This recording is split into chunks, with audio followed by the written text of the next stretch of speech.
Voilà une page d'évangile bien difficile à entendre et peut-être plus encore, comme très souvent, à mettre en pratique. Hier, j'ai célébré un mariage dans le Morbihan de Corentin et de Pauline. Ce sont des pratiquants, leur famille aussi. Et voilà, ils ont aujourd'hui, parce qu'ils sont allés à la messe dimanche, ils ont ce texte où Jésus leur redit que, si on lit rapidement ce texte, eh bien, il est plus important que leur amour, il est plus important que leurs parents, que leurs prochains enfants. Et comme ce sont des fidèles paroissiens de mon ancienne paroisse, ils ont certainement pris le temps, comme vous, j'en suis sûr, de lire le texte aussi en grec. Et si vous avez lu le texte en grec de notre page d'évangile, Jésus nous invite même à haïr nos parents, nos frères, nos sœurs, pour le suivre. C'est vraiment le verbe haïr, détester, que Jésus utilise. Alors, comment comprendre cette invitation à détester ses parents, à détester ses enfants, à détester... c'est assez incompréhensible. Voilà. Qu'est-ce que Jésus veut nous dire par là? Alors, la première lecture pourrait servir d'échappatoire en disant que, voilà, avec notre intelligence finie, on n'est pas capable de comprendre ce qui relève d'une logique infinie. Mais voilà, donc, voilà. Mais regardons plutôt, essayons de voir ce que Jésus aujourd'hui veut nous partager. Bien sûr, il ne nous invite pas à haïr nos proches, ce n'est pas ce qu'il veut nous dire.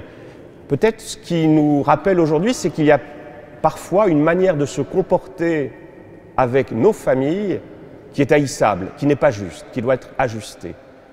J'en suis sûr, vous connaissez tous la formule célèbre d'André Gide, que l'on retrouve dans les nourritures terrestres.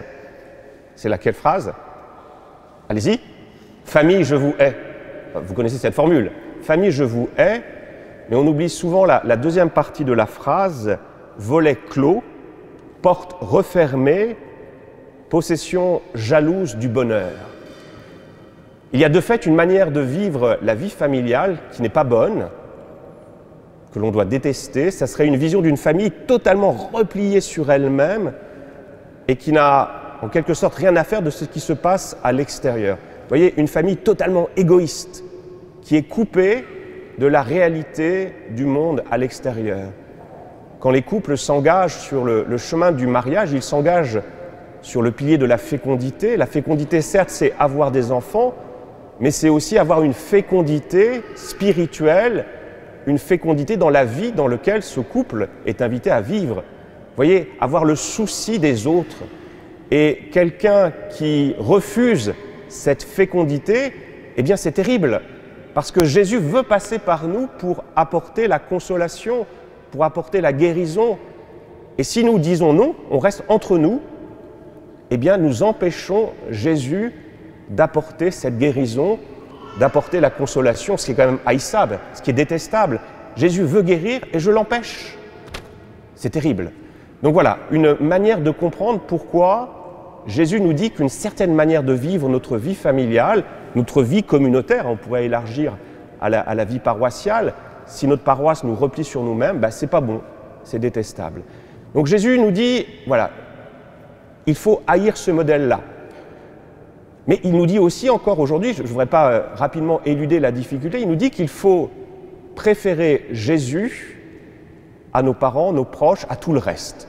Alors, c'est ça que je voudrais un petit peu voir avec vous. Qu'est-ce que Jésus veut nous dire quand il nous invite ainsi à le préférer à tout le reste? Qu'est-ce que vous pourriez mettre au cœur de votre vie pour faire en sorte que votre vie soit réussie? Qu'est-ce que l'on peut mettre au cœur d'une vie? Il y a plusieurs choses que l'on peut mettre au cœur d'une vie. On peut mettre sa réussite personnelle, ses succès, en disant, voilà, je serai heureux si, dans ma vie humaine, eh bien, j'ai quelques succès, j'ai quelques réussites qui me renvoient une belle image de moi-même. Qu'est-ce que l'on peut mettre d'autre au cœur de notre famille? Donc je pense à Pauline et Corentin qui se sont mariés hier. Eh bien, ils pourraient mettre au cœur de leur foyer eh bien, la réussite de leurs enfants, en disant, voilà, on sera un couple heureux si nos enfants réussissent. Qu'est-ce qu'ils pourraient mettre aussi au cœur de leur foyer? C'est leur amour, en disant, voilà, Corentin, Pauline, il y a eu un autre mariage ici, c'était Jonathan et Marine. Eh bien, Marine pourrait dire à Jonathan, voilà, je serai heureux si toi tu es heureux. Mettre le couple, l'autre, au cœur de notre vie. Vous voyez, on peut mettre beaucoup de choses au cœur de notre vie et peut-être penser que c'est supérieur à Jésus, supérieur à Dieu. Mais qu'est-ce qui se passe? Jésus nous dit, allez, asseyons-nous, regardons toutes ces hypothèses pour voir si elles tiennent la route. Alors, premier cas, essayons de mettre au cœur de notre vie nos réussites, nos succès. On pense souvent que parfois on est malheureux parce que, voilà, j'ai pas la réussite que je voudrais. Certains prêtres pourraient se dire, voilà, je serais dans une très grande paroisse, je serais beaucoup plus heureux. Moi, j'ai la chance, je ne peux pas donner cet argument. En étant à Cancale, il n'y a pas mieux. Mais admettons que dans une prochaine nomination, on m'envoie je ne sais où, voilà, c'est pas de ma faute. Voilà. Non, le succès. Est-ce que le succès, c'est ça qui rend heureux? Alors, je vais vous donner 2 témoignages. Le premier, assez inhabituel chez moi, c'est Madonna. Que dit Madonna? Le deuxième exemple que je vais donner, ce sera un exemple sportif, vous le verrez. Voilà ce que disait Madonna. J'ai une volonté de faire, et j'ai toujours employé cette volonté à vaincre un horrible sentiment d'incompétence. J'arrive à surmonter cette malédiction, et je me trouve intéressante.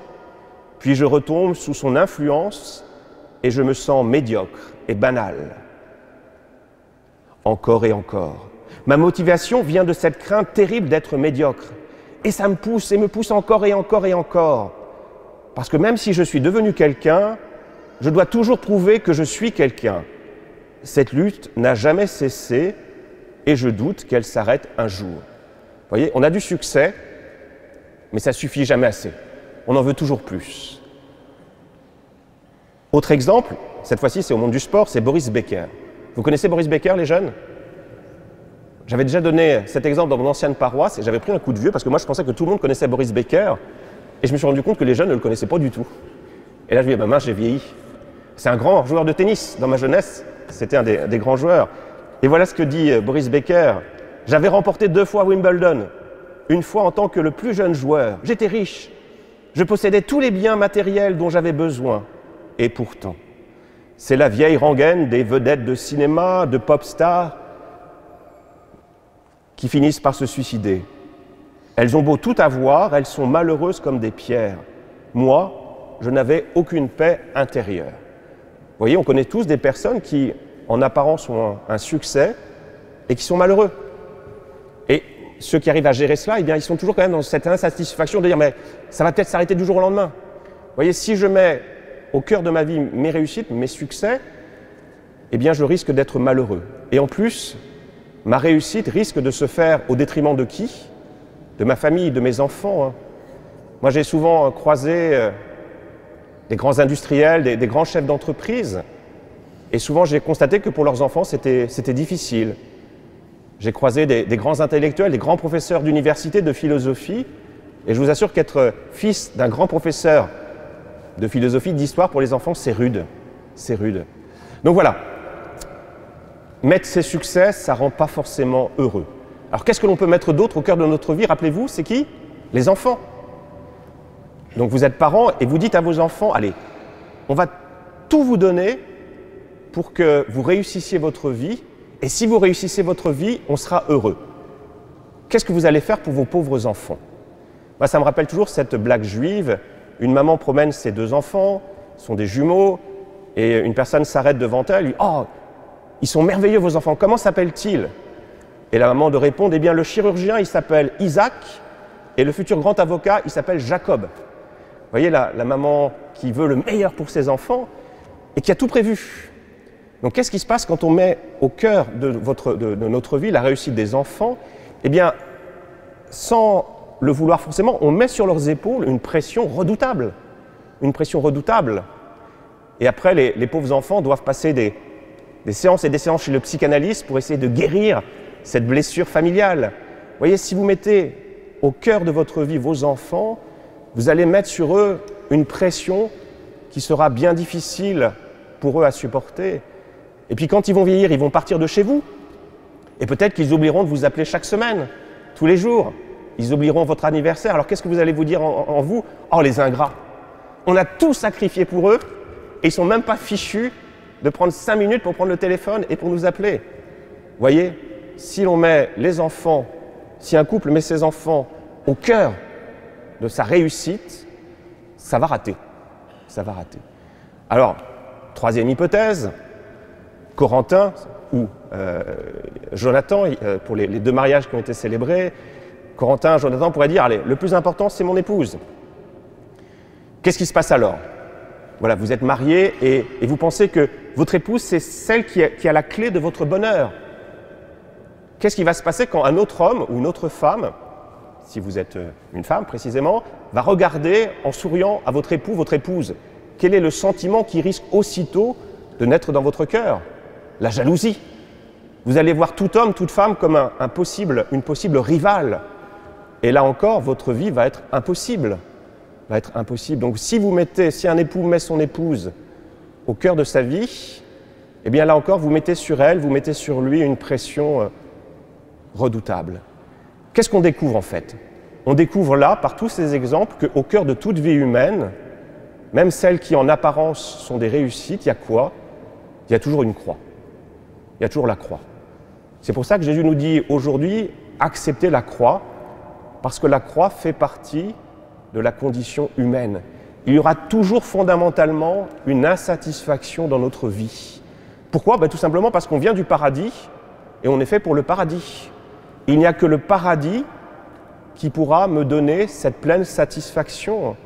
C'est ce que j'ai dit hier à Corentin et à Pauline, que j'ai marié. Aussi merveilleux que soit Corentin, aussi merveilleux que soit Pauline, eh bien, ils ne pourront pas, il ou elle ne pourra pas vous donner cette pleine satisfaction. Accepter qu'il y a quelque chose d'imparfait. C'est ça cette croix. Accepter fondamentalement dans notre vie cette part d'insatisfaction. Et puis si nous mettons la croix, regardons une croix, et ça va être ma conclusion, il y a quelqu'un qui a vécu la croix, mais qui l'a aussi traversée. C'est qui? C'est Jésus. Donc peut-être que Jésus nous dit, acceptez la croix et mettez-moi au centre. Parce que si vous faites ainsi, certes il y aura la croix, il y aura le vendredi saint, mais peut-être que possiblement, derrière le vendredi saint, il y aura aussi un petit matin de Pâques.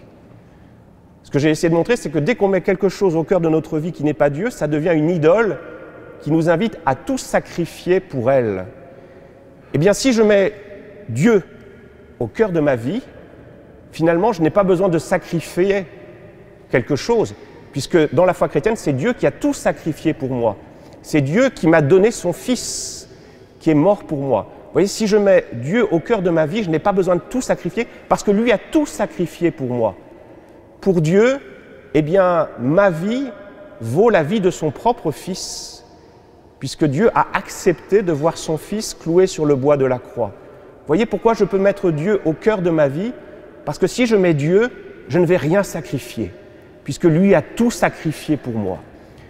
Et puis si je mets Dieu au cœur de ma vie, si je mets Jésus au cœur de ma vie, eh bien je me rends compte que, quand je lis les évangiles, que Jésus n'a pas appelé des gens exceptionnels. Il a appelé qui? Il a appelé Pierre, qu'il a renié à plusieurs reprises, qui n'était pas parfait. Il a appelé Paul, qui a été un persécuteur de chrétiens. Et on voit cela dans l'Ancien Testament. Souvent, quand Dieu appelle des hommes et des femmes, il n'appelle pas des hommes parfaits. Donc si je mets Dieu au cœur de ma vie, je me rends compte que je n'ai pas besoin d'être parfait. Dieu n'appelle pas des gens parfaits. Il appelle des hommes, des femmes, avec des fragilités. Si j'apprends à mettre la croix, si j'apprends à mettre Dieu au cœur de ma vie, je regarde cette croix et j'entends Jésus me dire « Père, je te pardonne, tu ne sais pas ce que tu fais. » Comme Jésus le dit sur la croix, « Père, pardonne-leur, ils ne savent pas ce qu'ils font. » Si je mets Jésus au cœur de ma vie, eh bien, j'expérimente aussi la puissance de la miséricorde. J'entends Jésus me dire « Tu es fragile, tu fais des péchés, mais c'est pas grave, je t'aime quand même. Tu vaux beaucoup mieux que ce que tu fais. » Vous voyez, mettre Dieu, mettre Jésus au cœur de notre vie, ça change tout. Ça change tout, ça nous donne cette tranquillité et peut-être que ça m'aide ensuite à regarder mes frères comme Dieu les regarde. Un père, un papa, une maman regarde ses enfants comme Jésus le regarde. Pensez à la parabole de l'enfant prodigue. Il n'y a plus de jugement hâtif, il n'y a plus de condamnation. On pardonne, même si l'enfant a oublié l'anniversaire ou la fête, on pardonne. Vous voyez, mettre Jésus, mettre Dieu au cœur de notre vie c'est apprendre à regarder les autres comme Dieu les regarde, avec persévérance, avec miséricorde, avec pardon. Ça change tout en fait, ça change tout. Et si j'apprends à mettre la croix dans ma vie, eh bien, je peux aussi expérimenter des résurrections, des puissances de vie. Pensez à Jeanne Jugan, qui a accepté cette croix, d'avoir été complètement reléguée, d'avoir été dépossédée de son ordre, sœur Marie de la Croix, et de voir à quel point, par cette acceptation de la croix, eh bien, elle est devenue sainte.